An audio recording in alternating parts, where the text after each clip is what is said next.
الحمد لله رب العالمين والصلاة والسلام على رسوله الكريم وعلى آله وصحبه أجمعين أما بعد فإن النبي صلى الله عليه وسلم قال من صام رمضان وأتبعه ستا من شوال كان كصيام الدهر او كما قال علیہ الصلاۃ والسلام۔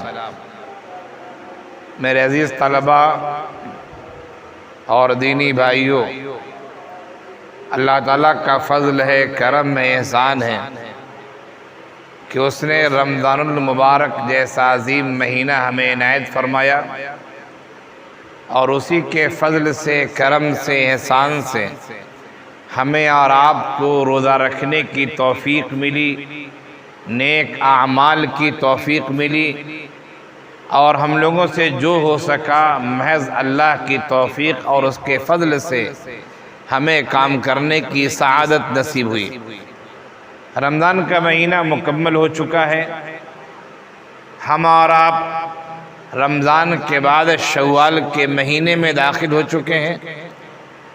عید الفطر کی نماز بھی ہم نے اور آپ نے آج سے 3 روز قبل ادا کر لی ہے۔ عید کے بعد ہمیں 2 کام کرنے کی ضرورت ہے۔ اختصار کے ساتھ میں کہہ رہا ہوں کہ 2 کام کی طرف توجہ دی جائے۔ پہلا کام تو یہ کہ ہم نے رمضان کے روزے رکھے، تو ماہ شوال میں بھی ہمیں چاہیے کہ ہم کم از کم 6 روزے رکھیں۔ یہ روزے نفل کا حکم رکھتے ہیں، لیکن ان روزوں کی اہمیت بہت زیادہ ہے۔ اللہ کے رسول صلی اللہ علیہ وسلم کا ارشاد گرامی ہے، من صام رمضان واتبعہ ستا من شوال، جس نے رمضان کے روزے رکھے اور پھر اس کے بعد شوال کے 6 روزے اس سے ملا دیے، یعنی ماہ شوال میں 6 روزے رکھے، کان کصیام الدہر، گویا کہ اس نے پورے سال کا روزہ رکھا۔ کیسے ہو گیا؟ ہم نے صرف اور صرف 36 دن کے روزے رکھے، 30 یا 29 دن ماہ رمضان کے، 6 روزے شوال کے، 35 یا 36 دن روزے ہم نے رکھے، اور یہ پورے سال کا روزہ کیسے ہو گیا؟ تو اس کے بارے میں علماء نے تشریح کرتے ہوئے یہ بات لکھی ہے کہ اللہ تعالیٰ کے نزدیک جو انعام دینے کا سسٹم ہے، فارمولہ ہے، وہ یہ ہے کہ 1 کے بدلے اللہ تعالیٰ کم سے کم 10 دیتے ہیں۔ کم سے کم، زیادہ سے زیادہ کی کوئی مقدار نہیں ہے، اللہ تعالیٰ 700 گنا دیں اور اس سے بھی آگے بڑھاتے رہیں۔ تو علماء نے سمجھایا کہ دیکھو، ہم نے اور آپ نے اللہ کے فضل سے ماہ رمضان کا جو روزہ رکھا ہے، یعنی رمضان کے 1 مہینے کا، تو گویا کہ ہمیں 10 مہینے کا ثواب مل گیا۔ 1 مہینے کا روزہ رکھا ہم نے، گویا کہ 10 مہینے کا ثواب ملا۔ اب اس کے آگے آئیے، ماہ شوال میں ہم نے 6 دن کے روزے رکھے، تو گویا کہ ہم نے 60 دن کا کام کیا۔ 60 دن جو ہوتے ہیں 2 ماہ ہوتے ہیں، 30 دونا 60، تو رمضان کے مہینے میں 10 ماہ ہو گئے، اور ماہ شوال کے 6 روزے کے متعلق جو ہے 60 ایام ہو گئے، 2 مہینے ہو گئے۔ اس طرح گویا کہ پورے 12 مہینے کے ہم نے روزے رکھے، 12 مہینے کا ثواب ملا۔ یہ شارٹ کٹ میں زیادہ ثواب کمانے کا آئیڈیا ہے۔ آج کل جو لوگ ہیں وہ شارٹ کٹ چاہتے ہیں، ارے کم وقت میں زیادہ کام ہو جائے، زیادہ فائدہ ہو جائے۔ ہر آدمی سے دیکھو، ہر آدمی شارٹ کٹ راستہ اختیار کرنا چاہتا ہے۔ مولوی صاحب زیادہ محنت نہ پڑے، کم کام کرو، فائدہ زیادہ ہو جائے۔ تو یہ ہے کہ کام کم کرنا پڑا ہے، بینیفٹ بہت ہو رہا ہے۔ 6 روزے صرف شوال کے رکھے آپ نے، پورے 12 مہینے کے روزے ہو گئے۔ اور جو مستقل روزہ رکھتا رہے گا، جو ہر ہفتے پیر اور جمعرات کو روزہ رکھے گا، جو اللہ کے رسول صلی اللہ علیہ وسلم کی سنت مبارکہ تھی، اسی طرح جو آدمی ہر مہینے ایام بیض کے روزے رکھے گا، 13، 14، 15 تاریخ چاند کی تاریخ کو، اسی طرح کوئی آدمی ہر مہینے کے آغاز میں روزہ رکھتا ہے، کثرت سے روزہ رکھتا ہے، تو اسے کثرت سے ثواب ملے گا، ثواب اسی لحاظ سے بڑھتا چلا جائے گا۔ تو ایک تو بات ہمیں آپ سے یہ کہنی تھی آج کے بیان کی مناسبت سے، اگرچہ مصلی حضرات انتہائی کم ہیں، مدرسہ بند ہونے کی وجہ سے بچے بھی نہیں ہیں، شہر سے بھی افراد کم آ رہے ہیں۔ انشاءاللہ ایک ہفتے کے بعد جب مدرسہ کھلے گا تو پھر طلبہ کا ہجوم ہوگا، پھر لوگوں کی کثرت ہوگی انشاءاللہ، پھر اس کے بعد بیان اپنے معمول کے مطابق طول طویل ہوتا رہے گا۔ تو پہلی بات میری یہ رہی کہ ہم اور آپ کی کوشش کریں کہ ماہ شوال کے 6 روزے رکھیں۔ دوسرا کام جو ہمیں اور آپ کو کرنا ہے دوستو وہ یہ ہے کہ ہم اور آپ اپنے رمضان کی زندگی کا جائزہ لیں۔ رمضان کی زندگی کا جائزہ لینے کا مطلب یہ کہ ہمیں اور آپ کو اللہ کی توفیق ملی، ہم نے روزہ رکھا، لیکن اس روزے سے ہمیں کتنا فائدہ ہوا وہ اگلی زندگی میں دیکھنا ہے۔ قرآن کریم نے جو کہا ہے روزے کے بارے میں بیان کرتے ہوئے فرمایا کہ لعلکم تتقون یا ایھا الذین آمنوا کتب علیکم الصیام کما کتب علی الذین من قبلکم لعلکم تتقون۔ اے ایمان والو، تم پر روزے فرض کیے گئے جیسے کہ تم سے پہلی قوموں پر روزے فرض کیے گئے تھے۔ گزشتہ قوموں پر روزے فرض تھے، کیوں فرض کیے گئے؟ فرمایا لعلکم تتقون، تاکہ تم متقی بنو، پرہیزگار بنو۔ اب ہمیں اپنی زندگی کا جائزہ لینا ہے کہ رمضان کا ایک مہینہ جو اللہ کی طرف سے عبادت کا سیزن تھا، انعام و اکرام کا سیزن تھا، ٹریننگ کا مہینہ تھا، تربیت کا مہینہ تھا، کیا اس ٹریننگ اور تربیت سے ہمیں فائدہ ہوا یا نہیں ہوا؟ اسے ہم کیسے سمجھیں گے؟ اسے کہتے ہیں محاسبہ۔ ہمیں اپنا محاسبہ کرنا ہے۔ محاسبہ انتہائی اہم کام ہے۔ ہم جب محاسبہ کرتے رہیں گے نا تو ہمارے اندر سے خرابیاں دور ہوتی رہیں گی۔ ایک دکاندار کو آپ دیکھتے ہوں گے کہ صبح میں بیٹھتا ہے دکان میں، شام کے وقت وہ اپنی تجوری میں دیکھتا ہے کتنے پیسے آئے، کتنا فائدہ ہوا ہے۔ کبھی ہفتے میں، بعض کاروباری ہفتے میں حساب کرتے ہیں کتنا بینیفٹ ہوا ہے، بعض مہینے میں کرتے ہیں، اسی طرح 6 مہینے اور سال میں حساب کیا جاتا ہے کہ ہمیں بینیفٹ کیا ہوا ہماری تجارت سے۔ تو ہم نے رمضان کا مہینہ گزارا، لیکن رمضان کے مہینے سے ہمیں کوئی بینیفٹ ہے یا نہیں، ہمیں فائدہ ہے یا نہیں، ہماری تربیت ہوئی یا نہیں ہوئی، کیسے سمجھیں گے ہم رمضان کی بعد والی زندگی میں غور کریں۔ میں مثال دے کر عام طور سے کہا کرتا ہوں کہ اگر آپ رمضان سے پہلے ماہ شعبان اور اس سے پہلے نمازوں کے بہت زیادہ پابند نہیں تھے، یا فرض کے تو پابند تھے، نوافل کا اہتمام نہیں کرتے تھے، آپ صدقہ و خیرات بہت زیادہ نہیں دیا کرتے تھے، لیکن رمضان کا مہینہ جیسے آیا آپ کے اندر ایک تازگی آ گئی، آپ کے اندر ایک ہرا بھرا پن آ گیا، آپ فرائض کی پابندی کر رہے ہیں، آپ نوافل کا بھی اہتمام کر رہے ہیں۔ یہ ترتیب اگر ہے کہ رمضان کے بعد کی جو زندگی ہے اس میں آپ دیکھیں کہ رمضان کے مہینے میں اگر ہم نے فرائض کا اہتمام کیا تھا، نوافل کی پابندی کی تھی، قرآن کی تلاوت ہم کثرت سے کرتے تھے، لوگوں کے درمیان صدقہ و خیرات تقسیم کرتے تھے، کیا رمضان کے بعد ماہ شوال اور شوال کے بعد جو دوسرے مہینے ہیں، کیا ان مہینوں میں ہمیں کچھ اثر، ہمارے اندر کچھ اثر باقی یا باقی نہیں؟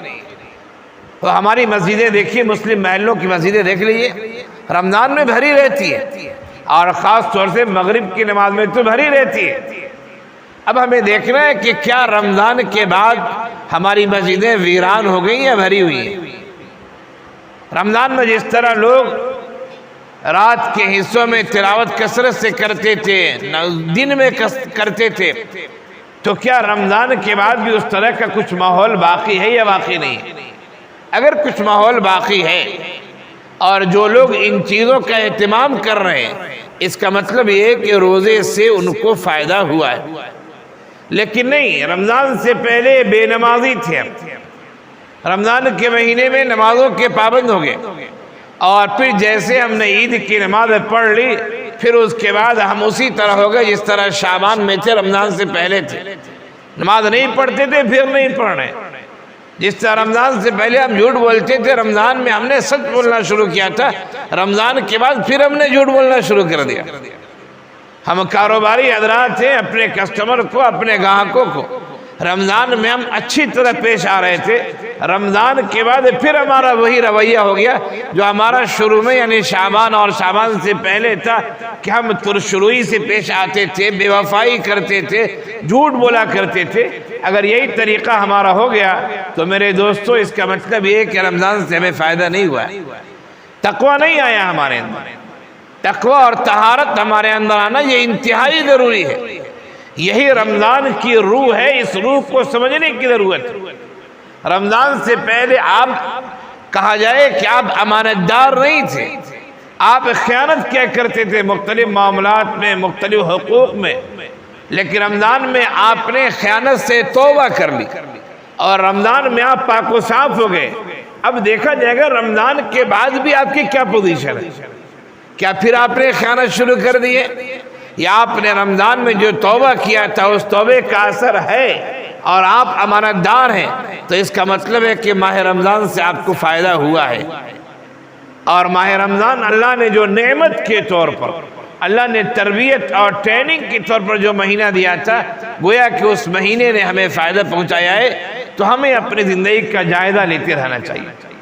اور یہ جائزہ صرف ماہ شوالی میں نہیں، بلکہ میں تو کہتا ہوں کہ روزانہ جب آپ اپنے بستر پر جائیں، جب ہم اپنے بستر پر جائیں تو ہمیں فجر کے وقت جو ہم بیدار ہوئے تھے اس وقت سے لے کر بستر پر جاتے وقت کی زندگی کا ہمیں اور آپ کو جائزہ لینا چاہیے کہ ہم فجر کے وقت بیدار ہوئے تھے یا فجر سے پہلے بیدار ہوئے تھے، ہم نے تہجد کی نماز پڑھی یا نہیں پڑھی، یا تہجد سے پہلے یہ کہ ہم جب بیدار ہوئے تو ہم نے بیدار ہونے کی دعا پڑھی یا نہیں پڑھی۔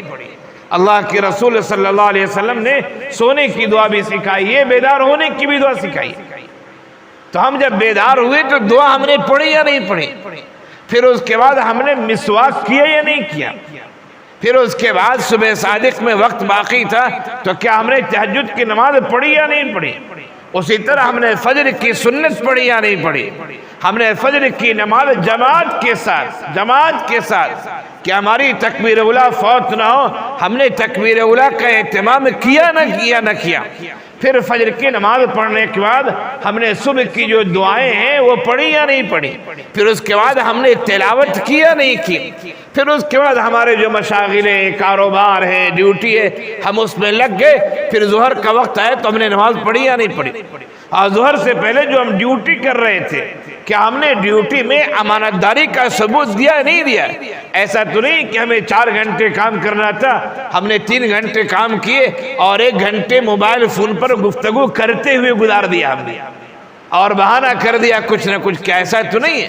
اگر ایسا کیا تو ہم نے ڈنڈی ماری ہے اور ہم نے امانت میں خیانت کیا ہے۔ ہمیں سیلری ملتی ہے، تنخواہ ملتی ہے، وہ کمپنی والے یا ادارے والے ہمارے وقت کو خرید لیتے ہیں کہ آپ کو ان اوقات میں یہ کام کرنا ہے، اور آپ نے کام چھوڑ کر اپنی گفتگو کرتے رہے، موبائل فون میں لگے رہے، دوسرے کاموں میں، تو آپ نے امانت پہ خیانت کی۔ ہاں آپ نے اپنا کام پورا کر دیا، پھر وقت بچا ہوا ہے تو پھر کام کر سکتے ہیں جو کام کرنا آپ۔ اسی طرح ظہر کی نماز کے بعد جو آپ کو کام کرنا ہے، عصر تک آپ نے اس کام کو اچھی طرح نبھایا نہیں نبھایا، پھر عصر کی نماز آپ نے جماعت سے پڑھی، سنت کا اہتمام کیا یا نہیں کیا، پھر اسی طرح عصر بعد جو آپ کے مشاغل ہیں، مغرب کی نماز آپ نے پڑھی نہیں پڑھی، اس طرح سوتے وقت تک آپ نے جو کام کیے ہیں پورے کام کا حساب کیجئے۔ تو یہ تو روزانہ ہونا چاہیے، لیکن روزانہ ہم میں سے بہت کم لوگ کرتے ہیں، تو روزانہ نہ کر سکے کم از کم ماہ رمضان جو ٹریننگ اور تربیت کا مہینہ تھا، ماہ رمضان کے بعد تو کم سے کم ہمیں کر لینا چاہیے اور اپنی زندگی کا موازنہ کرنا چاہیے کہ ہمارا شعبان کیسا تھا اور شعبان سے پہلے یہ دوسرے مہینے وہ ہمارے کیسے تھے اور ماہ شوال کیسا ہے۔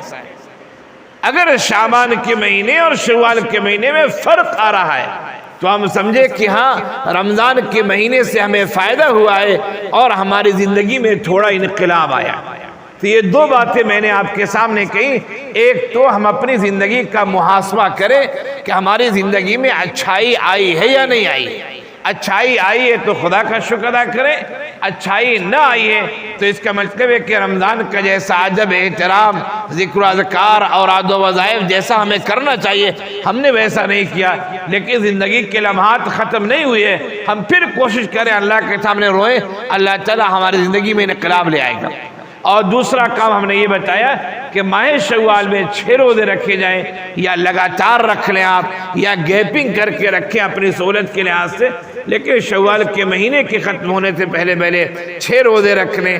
رمضان میں آپ نے پورے مہینے کا روزہ رکھا، ماہ شوال کے 6 روزے رکھے۔ ہمارے نبی نے فرمایا کانا کصیام الدہر، گویا کہ اس آدمی نے پورے سال کا روزہ رکھ لیا۔ یہ 2 باتیں جو میں نے کہی ہیں، اللہ تعالیٰ آپ کو بھی عمل کی توفیق دے، ہمیں بھی عمل کی توفیق عنایت فرمائے۔